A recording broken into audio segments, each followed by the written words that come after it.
capitalistes, vous n'avez cessé de pousser la classe ouvrière à la misère. Et vous, communistes, vous avez cessé d'exploiter cette misère voulue par les capitalistes.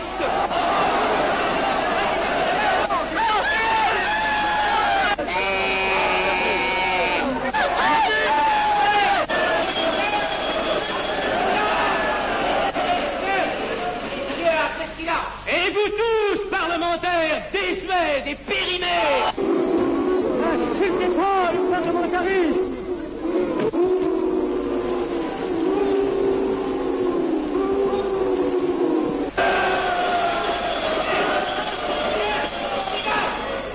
Messieurs, je vais lever la séance. Continuez, monsieur Lafayette. Messieurs, je n'ai plus rien à dire. J'ai eu conscience de vous dire quelques vérités, peut-être désagréables, mais utiles. Non, ce ne sont pas quelques interruptions qui m'arrêteront. La communauté française ne se bâtira pas sur le conflit de la vieille bourgeoisie égoïste et du peuple affamé. C'est pourquoi je ne voterai pas ce projet qui donne satisfaction au capitalisme international et serait le bon prétexte pour les communistes à accentuer nos divisions. Je ne le voterai pas. Je serai sans doute le seul à ne pas le voter, car il semble que par une étrange aberration, la Chambre tout entière soit prête comme toujours à trahir l'intérêt français au bénéfice de certains intérêts internationaux très particuliers.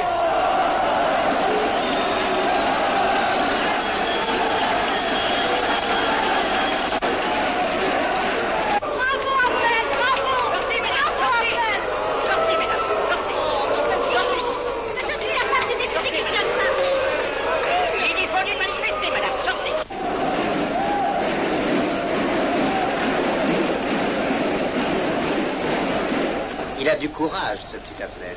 Ces petits nationaux trop puritains nous font perdre notre temps. Il faudrait l'éduquer un peu. De quelle loge est-il? Il n'est pas de chez nous, mon frère Dubois. Tout s'explique. Voilà un garçon intelligent qui a besoin d'une méthode et de conseils. Présentez-le donc. Il est sensible, il faudra procéder avec précaution. Envoyez-lui la rivière, il saura le persuader. J'y vais.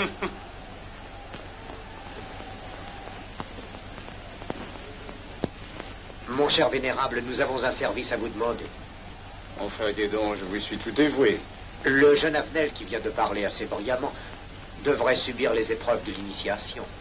La maçonnerie lui apporterait beaucoup et le disciplinerait.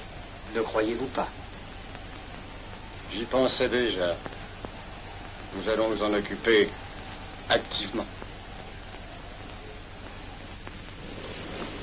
Alors, je suis brisé. Comment avez-vous trouvé mon discours? Excellent. Vous leur avez dit de fort bonnes vérités. Ouais, ça n'a pourtant servi à rien, ils ont voté le projet. Ça ne sert jamais à rien de dire la vérité. Les gens n'aiment pas la vérité. Ils préfèrent de beaucoup les mensonges. Vous êtes cynique. Non. J'ai une certaine expérience politique, déjà ancienne. À propos, voulez-vous venir un peu avec moi? J'ai quelque chose à vous dire. Volontiers.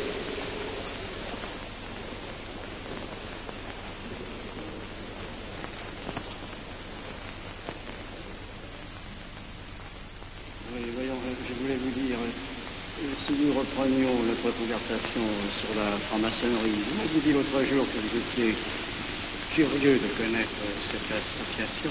Ah oui, on en dit tantôt du bien, tantôt du mal. Je vous avoue que je n'aime pas beaucoup les sociétés secrètes. La franc-maçonnerie n'est pas une société secrète. C'est une société discrète. Pourquoi éprouves-tu tant de répugnance à me voir entrer dans la franc-maçonnerie? Cette association me semble suspecte. Il ne doit y avoir que des arrivistes là-dedans. Non, voyons, nous sommes peut-être aussi des braves gens animés d'un idéal sincère. Le texte qu'ils m'ont donné est rempli de bonnes idées. Tu me diras que ce n'est qu'un programme affiché à l'entrée. Mais il me paraît loyal. Tu es un honnête homme, mon chéri. Mais tu as un grand défaut. Ah, et lequel? Tu ne vois jamais le mal. Tu imagines que les autres sont bons comme toi-même. C'est pourquoi tu as toujours des déceptions. N'importe, je suis décidé à tenter cette expérience. Alors fais-la. Je souhaite me tromper. Quand dois-tu te présenter chez ces gens? Mercredi. Déjà.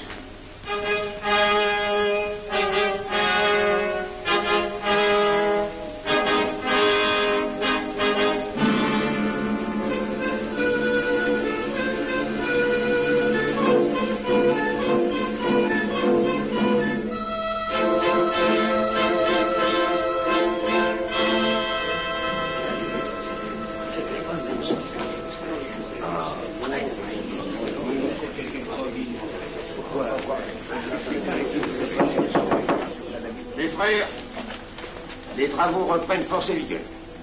La tenue du comité a voté l'interrogatoire du profane Avenel. Nous allons lire les rapports confidentiels de nos enquêteurs.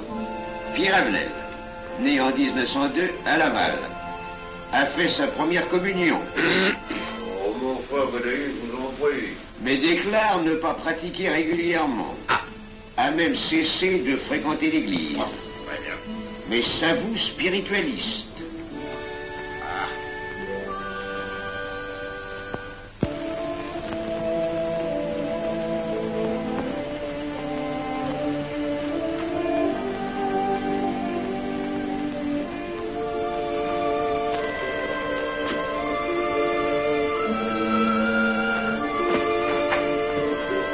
Monsieur, voulez-vous me citer?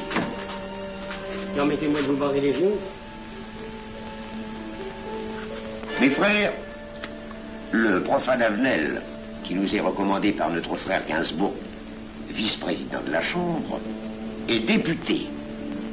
Cela ne nous impressionne pas. Nous devons surtout examiner ce qu'il pourra apporter à la franc-maçonnerie. Il nous faut des gens qui servent notre ordre et contribuent à sa puissance. Pour l'instant, il paraît afficher des idées nationales un peu trop absolues. Mais enfin, je voudrais vous prévenir d'une chose. Comme il est de notre intérêt de tenir en main un grand nombre de parlementaires, il vaudrait peut-être mieux ne pas lui poser des questions qui pourraient le choquer. On nous le signale comme assez sensible sur les questions spirituelles ou religieuses. Quand il aurait travaillé quelque temps parmi nous, il aurait évolué.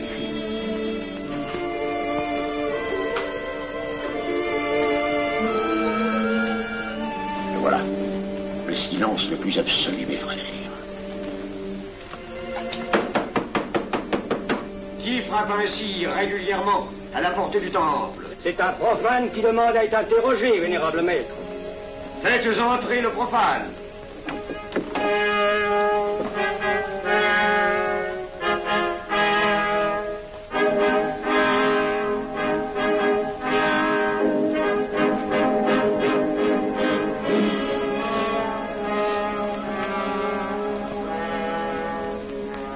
Monsieur, vous avez déclaré vouloir faire partie de la franc-maçonnerie. Mais nous désirons savoir qui vous êtes. Nous allons donc vous interroger sur vos sentiments, vos croyances, vos idées politiques. Répondez-nous sans vous troubler, mais en nous disant la plus stricte vérité. Consentez-vous à cet interrogatoire? J'y consens. Monsieur, croyez-vous en Dieu? Et pourquoi? Vous semblez être déçu par ce premier contact avec la maçonnerie. Mais l'interrogatoire est assez pénible. J'ai dû paraître ridicule. Vous vous trompez. D'autres qui sont passés avant vous ont moins bien répondu. Vous avez été reçu avec une majorité convenable, 16 voix contre 10. Comment, j'ai eu 10 voix contre moi? Non, 2 seulement. 2. Mais les voix d'opposition comptent pour 5. Un opposant de plus, et vous étiez plaqué. La maçonnerie est difficile sur le choix de ses candidats. Pas assez, mon cher, pas assez. Je dois même vous avertir que lorsque vous serez en loge, vous serez déçu.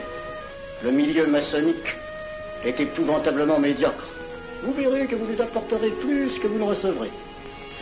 Mais ces rites dont vous m'avez parlé, ces initiations mystérieuses... De bêtises. Il y en a qui y attachent un certain sens symbolique. La plupart des maçons rient eux-mêmes de ces vieilles pratiques désuètes.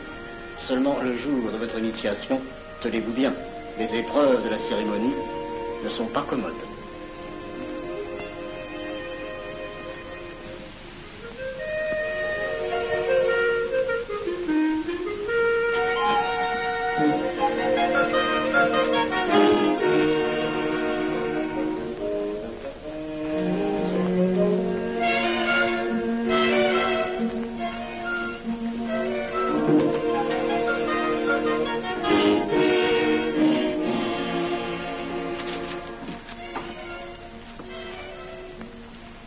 Bon, attendez à la buvette, là. On viendra vous chercher. Alors, mais c'est entendu, mon cher, je m'occupe de ton affaire. Tu peux compter sur moi. Mais c'est entendu, excuse-moi, la tenue va commencer, je suis un peu en retard.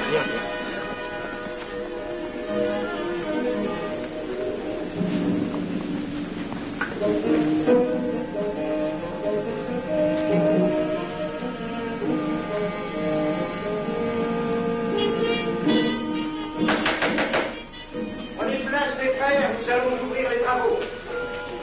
Mon frère Durand, veuillez prendre place à l'ordre.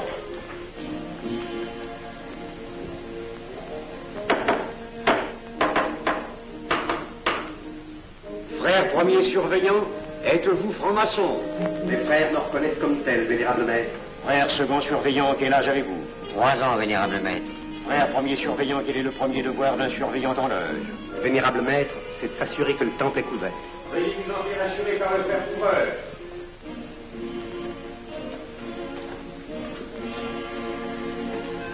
Le temple est couvert, vénérable maître. Frère second surveillant, quel est le second devoir des surveillants en loge? Vénérable maître, c'est de s'assurer que tous les frères présents sont membres réguliers de la loge ou visiteurs connus. Debout, et alors, mes frères.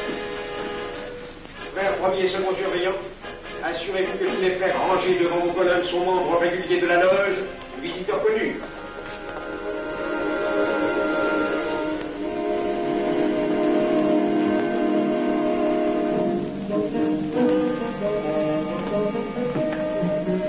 Vénérable maître, les frères qui décorent l'une et l'autre colonne sont membres réguliers de la loge ou visiteurs connus. Il en est de même à l'Orient. Frère premier surveillant, à quelle heure les francs-maçons opèrent-ils leurs travaux? À midi, vénérable maître. Quelle heure est-il, frère second surveillant? Il est midi, vénérable maître. Puisqu'il est l'heure du travail, frère premier second surveillant, invitez les frères de vos colonnes à se joindre à vous et à moi pour ouvrir les travaux de la respectable loge des enfants de l'univers Orient de Paris, au grade d'apprenti, en la forme accoutumée. À moi, mes frères, par le signe, la triple batterie et l'acclamation.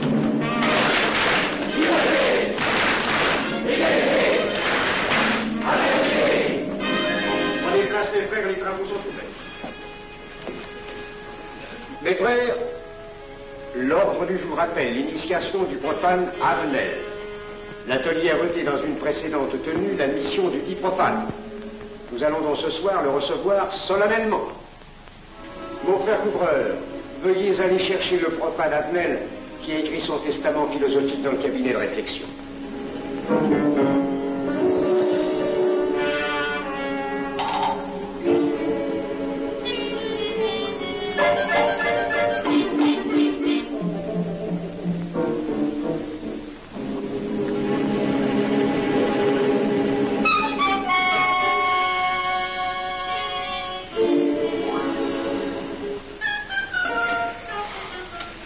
Rigolo leur truc. Monsieur, veuillez me suivre.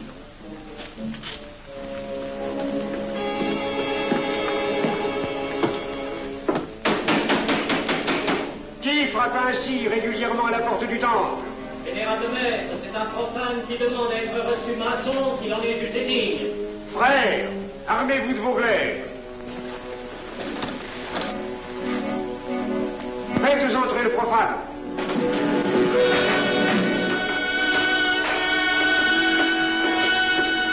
Laissez-vous, monsieur.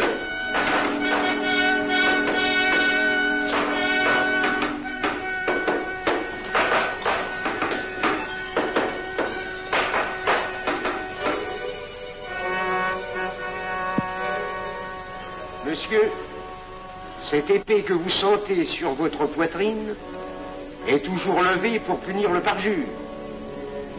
Elle est le symbole du remords qui déchirerait votre cœur si vous deveniez traître à la société dans laquelle vous voulez entrer. Est-ce de votre propre volonté, en pleine liberté, que vous vous présentez parmi nous? Oui. C'est une institution qui ne procède que d'elle-même. Elle prend sa force dans la raison. Persistez-vous toujours dans vos intentions? Êtes-vous bien déterminé à vous soumettre aux épreuves, quelles qu'elles puissent être? J'y consens. En ce cas, confiez-vous à la main qui va diriger vos pas. Mais, comme il serait imprudent de s'imposer des obligations dont on ne connaîtrait pas l'étendue, il est de la sagesse de cette respectable assemblée de vous dire quels seront vos devoirs si elle vous admet dans son sein.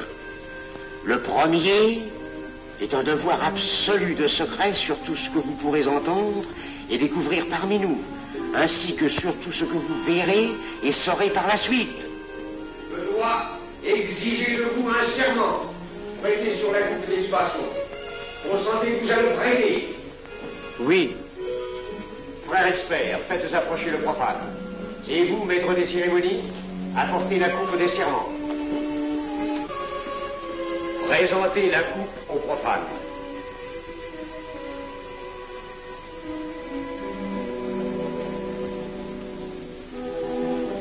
Prononcez avec moi le serment.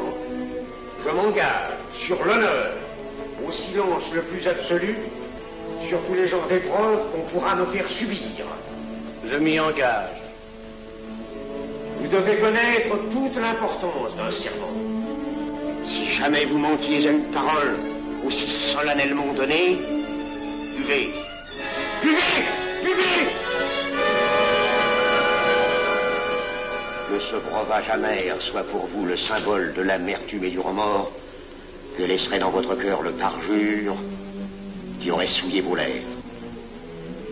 Frère expert, emparez-vous du profane et faites-lui faire son premier voyage.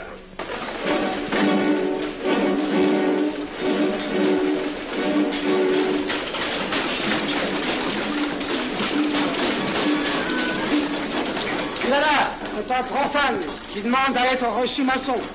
Comment ose-t-il l'espérer? C'est qu'il est libre et de bonne mœurs. Puisqu'il en est ainsi, qu'il passe.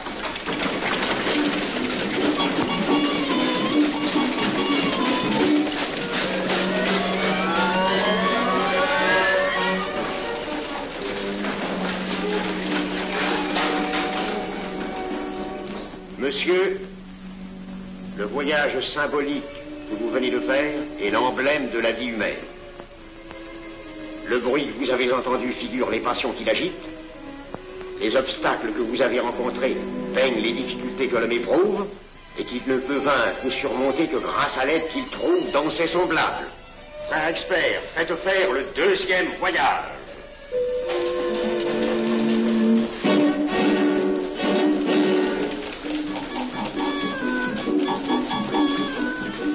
Qui va là? C'est un profane qui demande à être reçu maçon. Comment ose-t-il l'espérer? C'est qu'il est libre et de bonne mœurs. Puisqu'il en est ainsi, qu'il passe, et qu'il soit purifié par l'eau.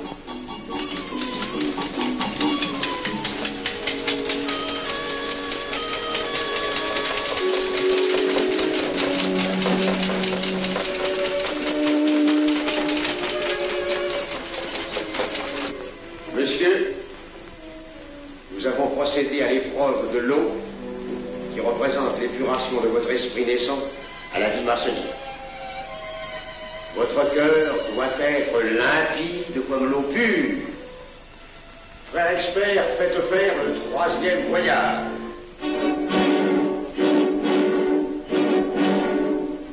Qui va là? C'est un profane qui demande à être reçu maçon. Comment ose-t-il l'espérer? C'est qu'il est libre et de bonne mœurs. Puisqu'il en est ainsi qu'il passe par les flammes.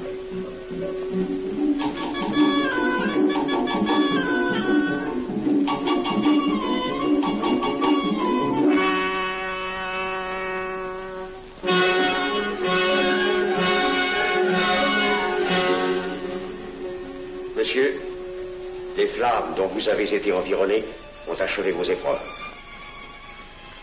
L'ordre maçonnique dans lequel vous demandez à être admis pourra peut-être un jour exiger que vous versiez jusqu'à la dernière goutte de votre sang pour sa défense et celle de vos frères.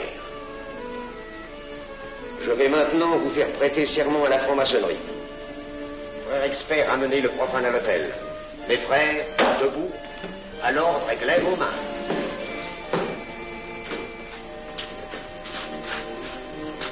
Moi, Pierre Avenel.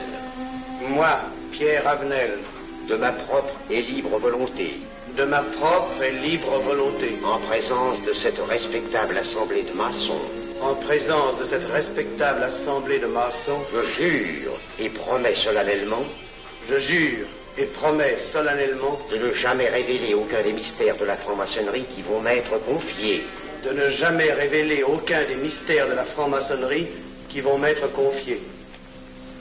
Quelle idée saugrenue ton mari a-t-il de se faire recevoir franc-maçon? Je lui ai déconseillé tant que j'ai pu, mais tu sais comme il est entêté.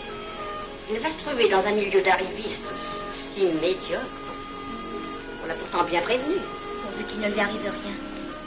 Il y a tant d'histoires qui courent sur le compte de ces sociétés secrètes. Ne t'inquiète pas, Pierre. Il saura se tirer d'un mauvais pas. Prudent. Pas assez.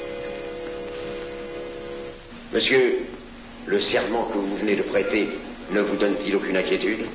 Consentez-vous à le renouveler lorsque vous aurez reçu la lumière? Je le renouvellerai. Mes frères, nous allons donner la lumière aux profanes. Couvreur, préparez-vous à accomplir votre office. Que la lumière lui soit donnée à mon 3e coup de maillet.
Ces glaives que vous voyez tourner vers vous vous annoncent que tous les maçons voleront à votre secours si vous respectez et si vous observez nos lois. Mais ils vous annoncent aussi que si vous trahissez votre serment, vous n'échapperez pas à la vengeance de tous les frères répandus sur la surface du globe et qui ont juré de punir le parjure. Le jurez-vous, mes frères? Nous le jurons.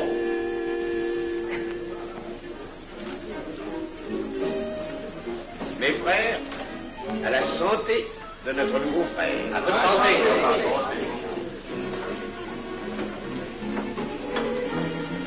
Mon très cher frère, qu'est-ce que vous pensez de cette soirée? Eh bien, c'est curieux. Cette cérémonie est très impressionnante.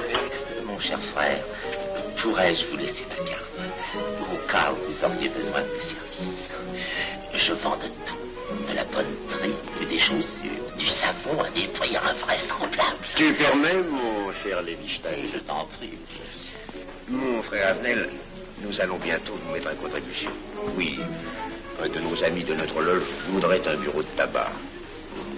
Le Grand Orient est submergé de demandes en ce moment. Avec vous, ça ira peut-être un peu plus vite. Volontiers. Je vous remercie. Ah, dans quelque temps, je vous parlerai aussi d'une autre affaire. Depuis plusieurs années, j'ai droit à la Légion d'honneur. Je ne m'en suis jamais occupé, je n'ai pas voulu déranger nos amis pour ça, on leur demande déjà tellement de choses, n'est-ce pas? Vous m'aiderez? À votre service. Merci beaucoup. Alors, on nous revoit. Ah non, pas comme ça. Voyez-vous, des petits coups secs avec le pouce, là, comme ça. Bon, essayez. Bon, et ben voilà. Avec ce signal-là, on ouvre toutes les portes.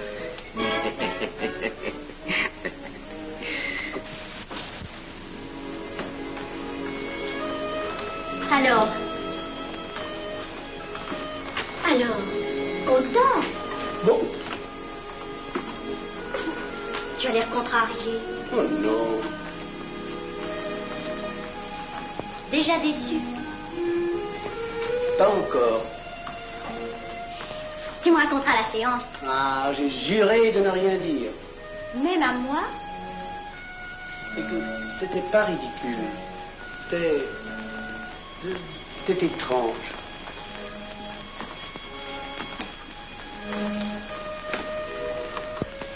Mon chéri, Oh, mon chéri, c'est idiot, mais j'ai peur pour toi. Qu'est-ce que tu veux qu'il m'arrive? Oh, grand.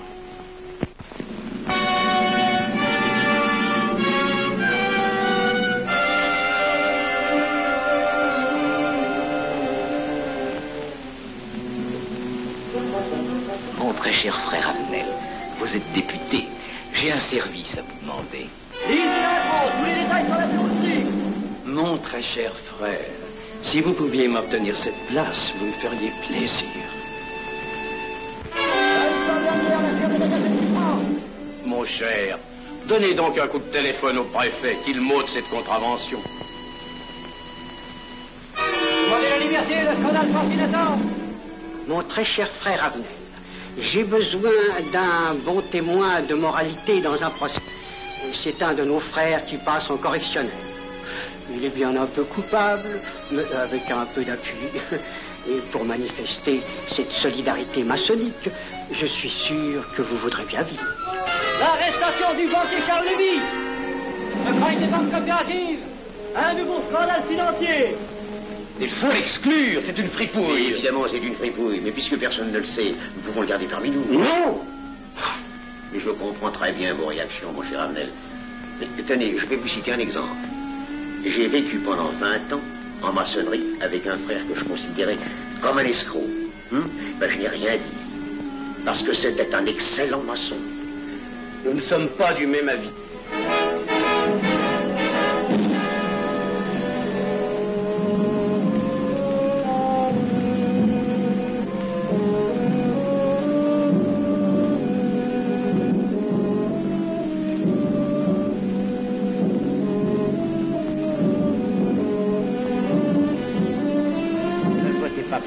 Pourquoi? C'est un adversaire de la maçonnerie. Mais son projet est excellent. Qu'importe, il nous dessert. Vous n'avez pas l'air de mon avis. Non. Non, je ne ferai pas ce que vous voulez. Un vous demande de vous conformer à la discipline républicaine. La discipline républicaine et maçonnique. Je sais ce que c'est, allez, c'est une canaillerie. Mon frère, ne laissez pas vos paroles dépasser votre pensée. Oh, ne croyez pas que je suis en colère, non, j'ai tout mon sang-froid au contraire. Et c'est pour ça que je ne voterai pas cette loi unique. Vous détruisez ce pays en l'empoisonnant doucement. Abnel, vous ne parlez pas sérieusement. Mais vous ne comprenez donc rien.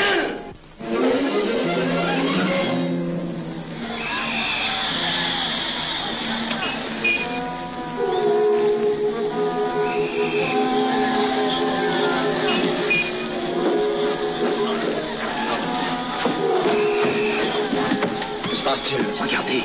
Mais calmez-vous, mon vieux. Ce n'est rien. Rien.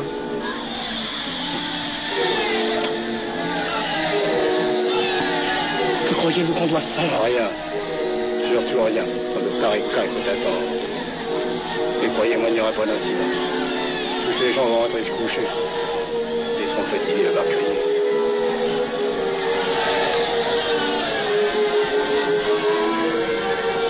Qu'en pensez-vous, Abnel? Je voudrais être avec eux, place de la Concorde. Vous ne parlez pas sérieusement? Je n'ai pas envie de rire.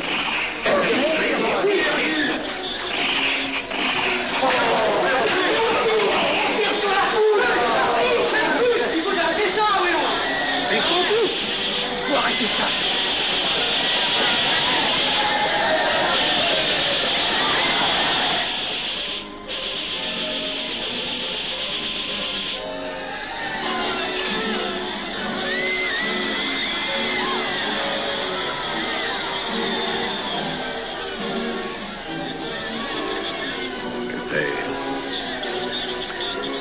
Trop tard. On tire encore. C'est pour feu.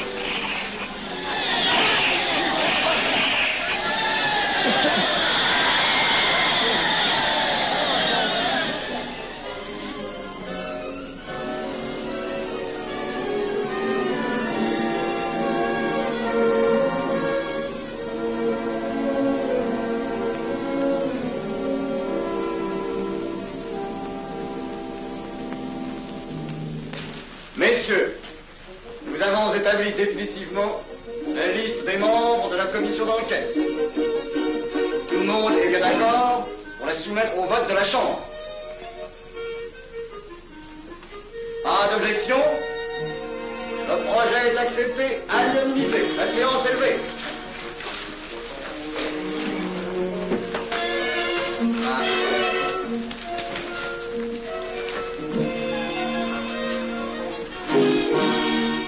Vous pensez que ça va marcher? Je ne prévois pas d'opposition. Si cela est ainsi, nous risquons de nous en tirer. Je te le crois sincèrement. Nos frères députés nous attendent dans un salon voisin. Ils sont impatients de vous entendre. Allons-y. Armel. À propos, cher ami, je vous ai mis d'office dans la commission d'enquête. Moi, pourquoi? C'est indispensable. J'ai besoin de vous. Venez avec nous. Vos amis nous attendent.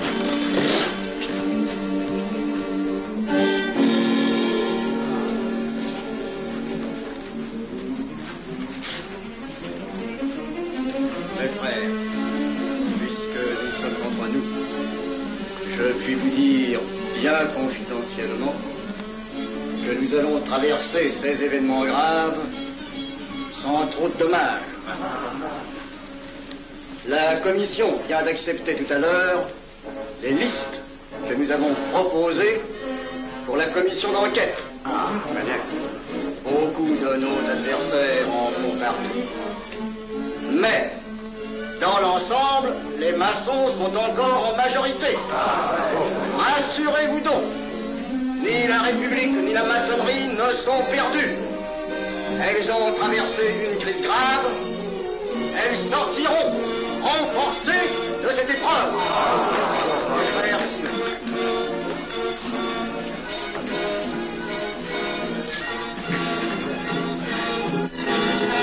Demandez l'anti-Marchon, le scandale de la commission d'enquête. Demandez l'anti-Marchon, le scandale de la commission d'enquête. Vous me demanderez successivement le Quai d'Orsay, la Banque de France, l'état-major, le secrétaire général du Parti radical socialiste, le temps et les usines d'aviation Guerlain. Bien, monsieur.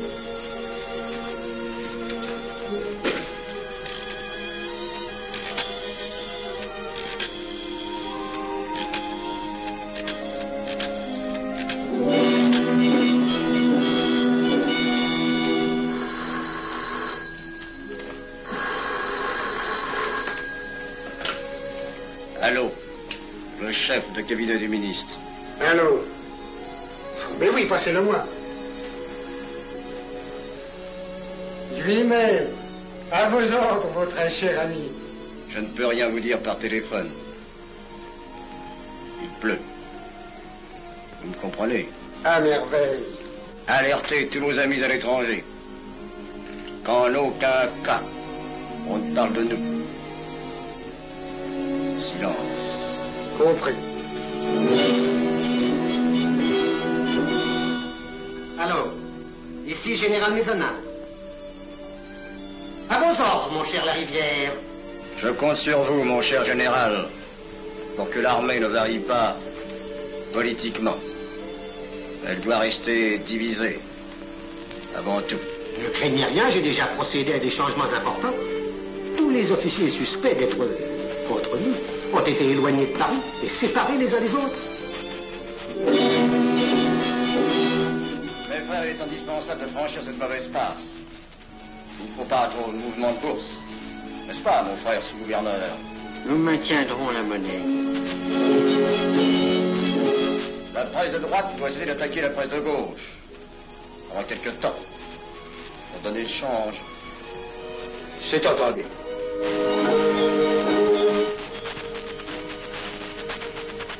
Les partis de gauche doivent faire entente avec ceux du centre. Et ceux de l'extrême gauche. De la sorte, nous contrôlons le peuple. Le populaire. Mieux. Front populaire. Bien. Quant à vous, mon cher Garlet, j'ai reçu ce matin une communication d'étrangers. On nous demande d'envoyer immédiatement du matériel d'aviation en Espagne. Moyennant quoi nous aurons tous les appuis politiques nécessaires. Même nos prototypes. Surtout nos prototypes. Ne croyez-vous pas que ce serait dangereux pour notre défense nationale? Faites ce que je vous dis.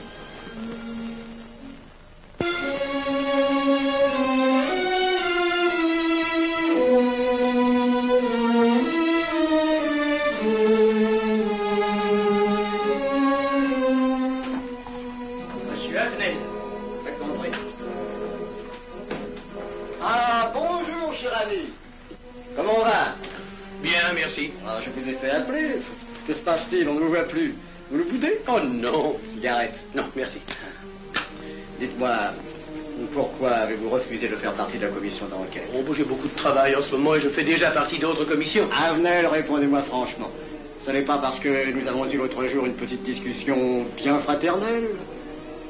Eh bien, justement, si. Je voudrais vous parler de la franc-maçonnerie. Ah, mais bien, voyons, mais bien entendu. Asseyez-vous. Ah. Alors? Ah. Je vous écoute. Eh bien, voilà, vous avez été mon présentateur, je vous dois une explication. Je suis décidé à déposer ma démission. Vous avez l'air d'avoir été déçu par la maçonnerie. Oh, pire, choqué. Pourquoi? Mais confessez-vous, mon vieux. Vous ne serez pas le premier maçon qui m'aura ouvert son cœur. Qu'est-ce qu'on vous a fait? Mais à moi, personnellement, rien. Mais je trouve ce milieu maçonnique... pourri d'arrivistes écœurants. Je vous l'accorde. Ah, ben, je ne vous le fais pas dire. Oh, croyez-vous que je sois dupe? Ben, alors je ne comprends pas. Tant de vertu affichées sur le programme à la porte. Tant de mystères à l'intérieur pour ne cacher que ces petites combines, ces appétits de comitards. Je m'attendais à trouver des hommes dévoués, sinon supérieurs. Au lieu de ça, je n'ai rencontré que des quémandeurs de bureaux de tabac ou de décoration, ou alors des fripouilles qui cherchaient à m'utiliser pour échapper à des condamnations. En dehors d'eux, des phraseurs, des sectaires ignorant tout, ne connaissant rien de l'histoire de leur pays, rien de l'histoire du monde, rien de la politique, rien de la philosophie, rien.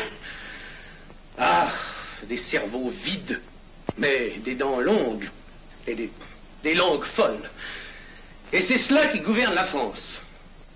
Quel grade avez-vous maintenant? J'ai été initié à la maîtrise il y a peu de temps. Eh bien, si vous avez le courage de vivre encore quelques années dans la médiocrité des ateliers bleus, vous passerez ensuite aux ateliers supérieurs. C'est mieux? C'est autre chose. Voyons, vous êtes 33e, n'est-ce pas? C'est le grade le plus haut dans la maçonnerie. Mon petit Avenel, je vais vous révéler, quoique je ne le doive pas, ces fameux secrets maçonniques dont on fait tant de mystères. En maçonnerie, on cache tout aux petites gens. En bas, vous ne savez rien. En haut, vous commencez à voir un peu plus clair dans le jeu mondial. Moi-même, je ne suis pas totalement éclairé sur les intentions des dirigeants de notre ordre. Et quand je dis dirigeants, je me trompe. Il n'y a pas de chef chez nous. Il n'y a que des exécutants. Je suis un pion sur un échiquier, j'accomplis une fonction. Je reçois des messages. J'obéis. Je transmets. J'agis. Mais qui dirige? Personne. C'est beaucoup plus compliqué et simple en même temps qu'on ne pense.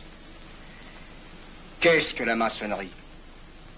Des groupes d'hommes qui se sont réunis aux quatre coins de l'univers pour enserrer le monde dans un réseau aux mailles infranchissables. Nous sommes 50 000 en France, 500 000 en Angleterre, 3 millions en Amérique, c'est peu. Mais c'est énorme, parce que nous formons un bloc uni d'une seule volonté. Nous rayonnons partout, nous commandons partout. Ici, 300 parlementaires sont francs-maçons. En Angleterre, le roi fait partie de notre ordre. Aux États-Unis, le président est 32e. Il n'y a pas un pays où nous n'ayons nos appuis secrets, nos hommes, nos banques, nos groupes dévoués. Et ceci n'est rien.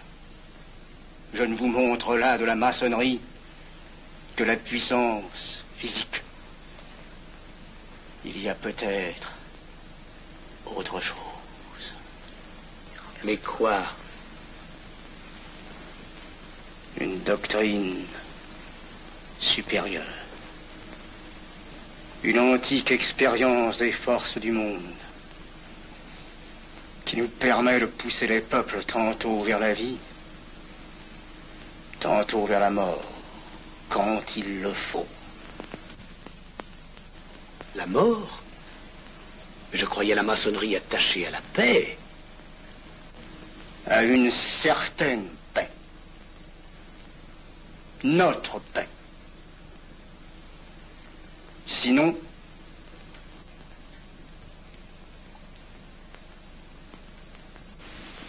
alors,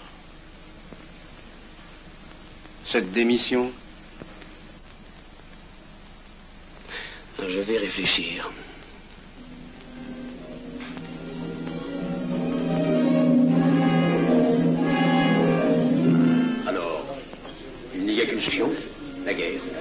réussir à déclencher la guerre. La maçonnerie a besoin de tous ces hommes. Sur combien de voix pouvons-nous compter à la Chambre? Nos frères parlementaires sont à peu près tous sûrs. Sauf un, que j'oserais nommer, car il fait partie de notre loge. Qui donc? Avenel. Il tient des propos contre le Grand Orient et qu'il accuse de vouloir déclarer la guerre à l'Europe. Je n'ai jamais eu confiance en ce type-là. C'est une faute de l'avoir laissé entrer ici. Nous pouvons encore leur amener de meilleurs sentiments. D'autres que vous réussissiez. Qui sait? Nous avons peut-être les moyens pour ça.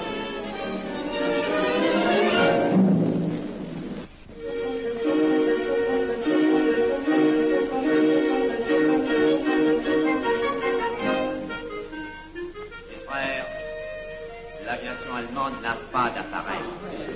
Plus de 2000 accidents d'avion l'année dernière en Allemagne. La ligne Siegfried est à peine construite. Les tanks allemands marchent difficilement. Un détail entre autres qui m'a été rapporté par un de nos frères. Quand leurs tanks sont entrés à Vienne, on s'est aperçu que certains d'entre eux étaient en carton et montés sur des hautes bicyclettes. Voyez-moi, mes frères, il est très facile d'abattre le national-socialisme dont les exigences sans cesse accrues deviennent intolérables. Et libérer ainsi nos frères réduisent à l'esclavage. Jamais nous n'avons été plus près. En 15 jours, nous réglerions le sort de l'Allemagne.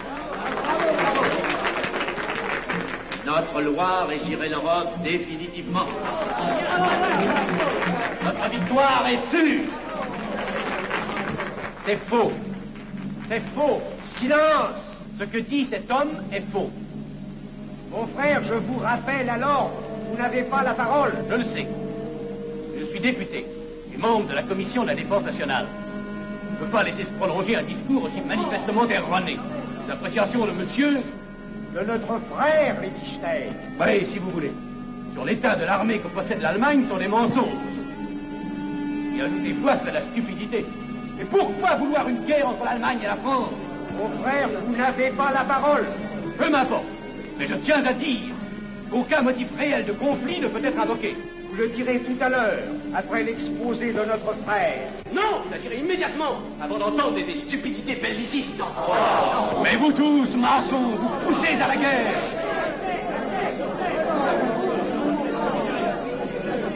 Pour que ce pays soit gouverné par vos lois, par les Juifs, et la maçonnerie surtout. Le peuple français ne se battra pas pour défendre une idéologie fumeuse, un régime ignoble, une république pourrie. Mon frère Avenel, je vous prie de couvrir le temple.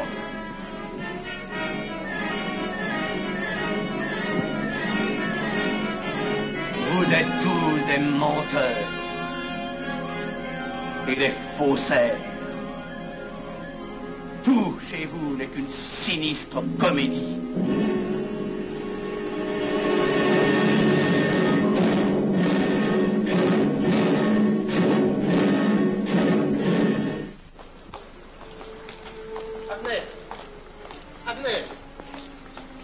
Avenel, excusez-moi, comme vous, j'habite Neuilly, c'est pourquoi je me permets de vous rejoindre. Mais vous avez fort bien fait, monsieur. J'étais près de vous à l'Athénée.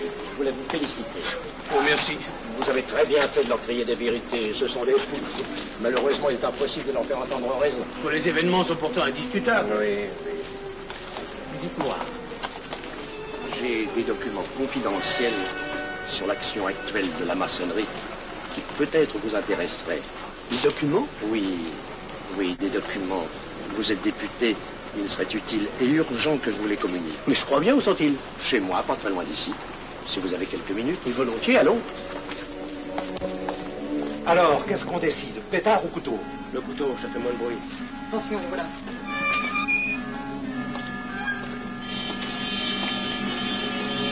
Un instant, je vais voir si...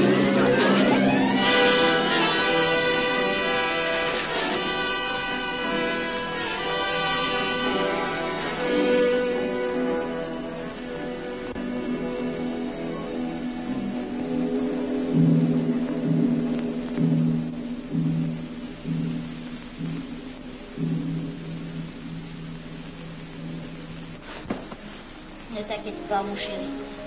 Tu guériras vite. Le docteur a dit maintenant que tu étais sauvé, à condition d'être sage.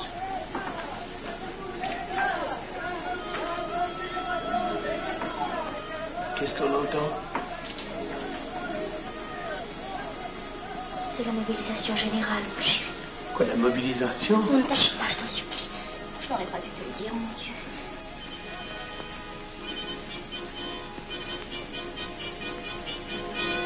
T'en fais pas, mon chéri. Tu reviendras vite.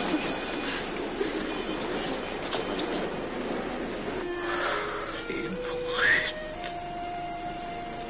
Ils sont arrivés. Ils ont réussi à déclencher leur guerre. Oh, ne bouge pas. Tes plaies sont à peine fermées. Si j'étais pas tombé sous les coups de ces criminels, j'aurais peut-être pu arrêter ça. Mais non, tu n'aurais rien pu empêcher, mon chéri. Ces hommes sont plus forts que toi. Ils ne t'auraient pas manqué.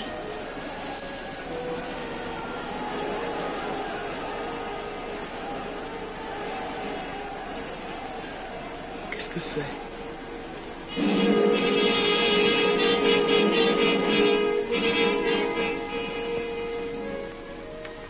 Les malheureux. S'ils savaient ce que je sais.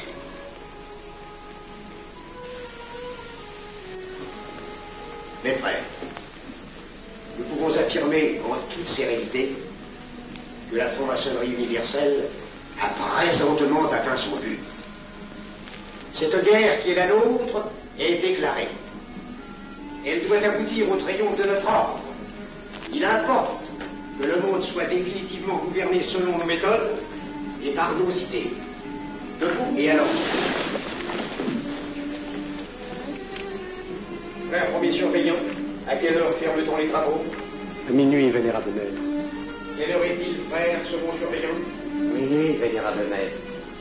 Puisqu'il est minuit et que nous avons accompli notre œuvre, je déclare les travaux clos à mon coup de maillet. Retirons-nous en paix, mes frères, sous la loi du silence.